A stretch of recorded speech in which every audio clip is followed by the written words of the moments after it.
할렐루야. 오늘 잠언 28장 말씀 함께 나누겠습니다. 우리 옛 속담에 이런 말이 있습니다. 도둑이 재발절인다라는 말이 있습니다. 그러니까 스스로 잘못한 것에 대해서 스스로 자유하지 못하다라는 그런 말이죠. 오늘 잠언 말씀에도 비슷한 내용의 말씀이 있습니다. 1절 말씀에요. 악인은 쫓아오는 자가 없어도 도망하나 의인은 사자같이 담대하니라. 자, 무슨 말인가요? 악인은 자기의 죄로 인해 떳떳하지 못하지만 의인은 누구 앞에서도 담대하다는 것입니다. 자, 그런데 여러분, 여기서 말하는 의인이 전혀 죄를 짓지 않았기 때문에 어디서나 담대할 수 있다는 말일까요? 이 세상에 죄를 짓지 않는 사람이 어디 있겠습니까?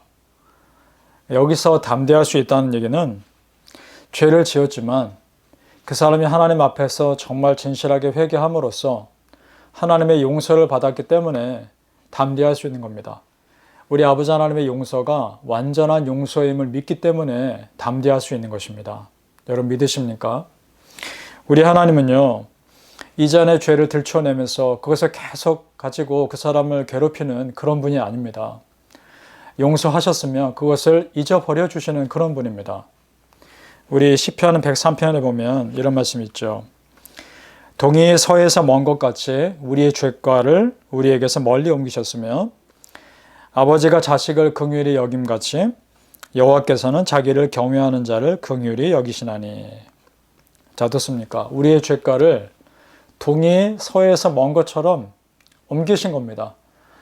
기억하지 않고자 하나님께서 멀리 옮겨버리신 거죠. 잊어버려 주시겠다는 겁니다.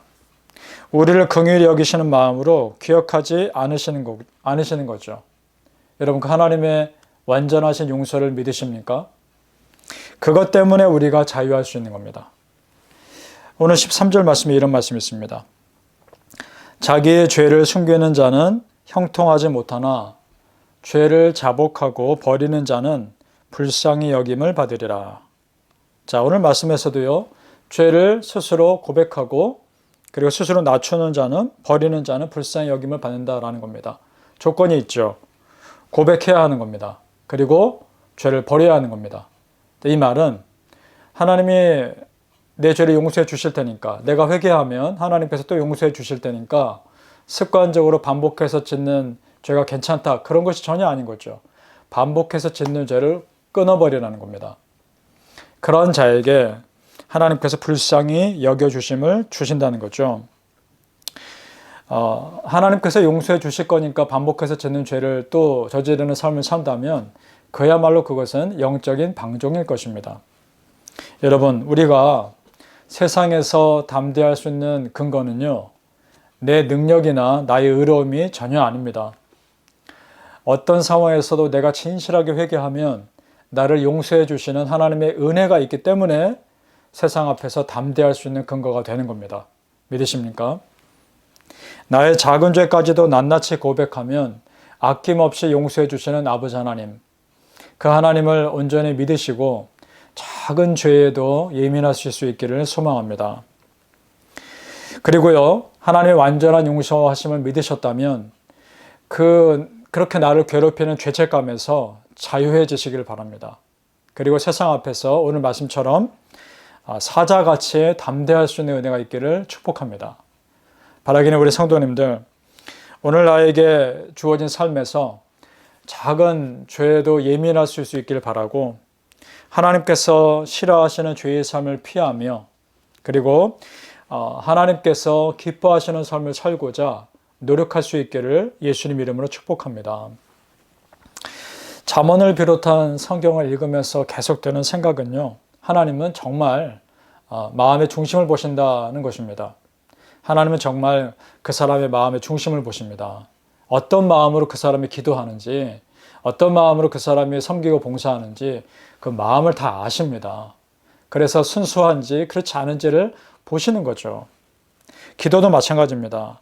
기도도요, 정말 순종할 마음이 준비되어 있는지 아닌지를 알고 계신다는 거죠. 만약에 순종할 마음이 없는 상태에서 기도하면 하나님께서 어떻게 보실까요? 오늘 이 9절 말씀이 이렇게 되어 있습니다. 사람이 귀를 돌려 율법을 듣지 아니하면 그의 기도도 가증하니라. 무슨 말입니까?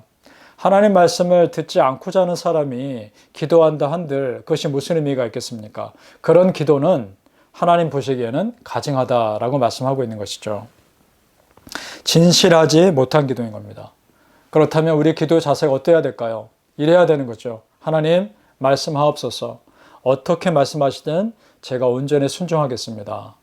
무슨 말씀하시든 어떻게 인도하시든 제가 그 길을 따르겠습니다. 그 마음이 돼야 하나님께서 기뻐하시는 기도가 된다는 말씀입니다. 여러분, 우리의 기도가 그런 기도 되기를 축복합니다. 그러니까 누가 기도 응답 받는 비결이 무엇입니까? 라고 물어본다면 이렇게 말할 수 있을 것 같습니다. 먼저 순종할 마음의 준비가 되셨는지를 확인해 보십시오.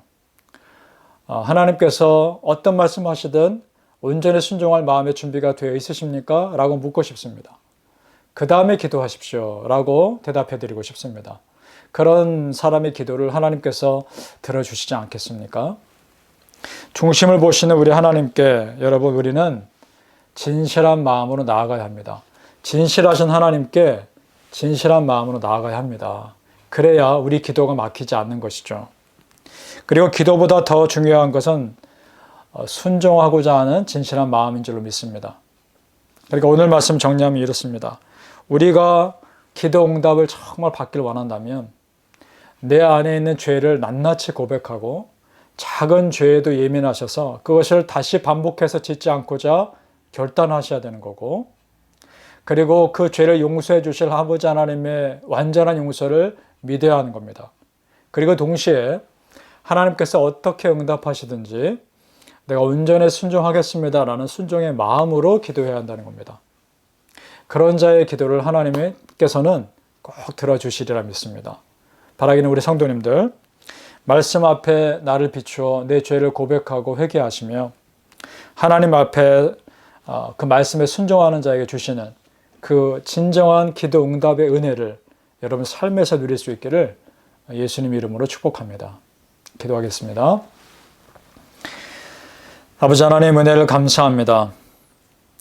기도 응답을 받고자 기도할 때 먼저 내 안에 작은 죄가 없는지 돌아보며 낱낱이 고백하고 회개하는 은혜가 있게 하여 주옵소서. 완전한 하나님의 용서를 믿으며 그 죄책감에서 자유하게 도와주시고 그리고 이제는 온전히 순종하는 삶을 살겠다 결단하며 기도하게 도와주옵소서. 어떤 식으로 하나님 인도하시든 어떻게 응답하시든 하나님 제가 온전히 순종하겠습니다. 결단할 수 있는 은혜가 우리 모든 성도님들에게 있게 하여 주옵소서. 그래서 진정 기도 응답받는 그 은혜를 우리 성도님들의 모든 삶에서 누릴 수 있도록 축복하여 주옵소서. 예수님 이름으로 기도합니다. 아멘.